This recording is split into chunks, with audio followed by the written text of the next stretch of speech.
Welcome to EyeRich History. We're discussing one of the most infamous battles in American history, the Battle of Little Bighorn, also known as Custer's Last Stand. But in this video, we're not just recounting history. We're bringing it to life through the eyes of a man who was there, a scout who witnessed the chaos, bravery, and secrets that have puzzled historians for generations. This is the scout's first-hand report revealing the secrets of Custer's Last Stand.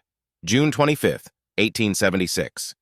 The rolling hills of Montana witnessed one of the most dramatic confrontations between the United States Army and Native American tribes.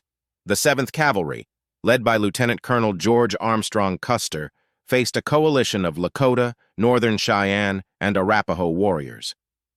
What happened on that day has been the subject of countless books, debates, and speculations. But what if you could hear it from someone who was right there?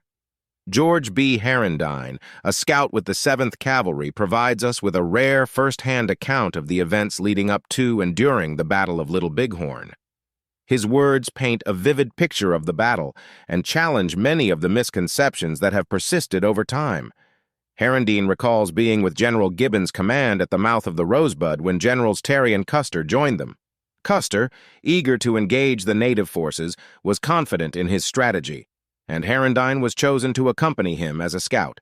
From the start, Custer's movements were deliberate and calculated. Contrary to popular belief, he didn't exhaust his men or horses in a mad rush to battle. Instead, Herondine notes the measured pace: 12 miles on the first day, 35 on the second, 33 on the third, and between 25 and 28 miles on the final day, June 25th. The journey was grueling, but the men and animals were not as fatigued as later reports would claim. As the 7th Cavalry moved closer to the Little Bighorn River, tension mounted. Custer's scouts, including the Crow Scouts Mitch Boyer and Bloody Knife, reported the increasing freshness of the trail, a sign that they were closing in on the massive native village. The discovery of a scalp from a soldier who had been killed days earlier heightened the sense of urgency. On the morning of June 25th, just hours before the battle, Custer made a crucial decision. He ordered his troops to conceal themselves while he scouted ahead to catch a glimpse of the village.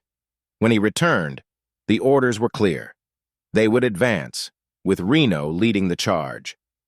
Herondine was with Reno as they crossed the Little Bighorn and formed a skirmish line on the prairie. The air was thick with tension. As Reno's men advanced, they encountered a large force of native warriors who seemed to be waiting for them. The battle that ensued was fierce, chaotic, and deadly. Reno's forces dismounted and formed a skirmish line, but they were quickly outflanked by the native warriors. Herondine describes the intensity of the fighting, the Indians maneuvering to encircle them, the soldiers seeking cover in the timber, and the devastating volley that killed Bloody Knife and wounded others. As the battle raged on, it became clear that Reno's position was untenable. His men were forced to retreat to the timber and eventually to the bluffs above the river. But this was just the beginning. Meanwhile, Custer's battalion, separated from Reno's, was engaged in its desperate struggle.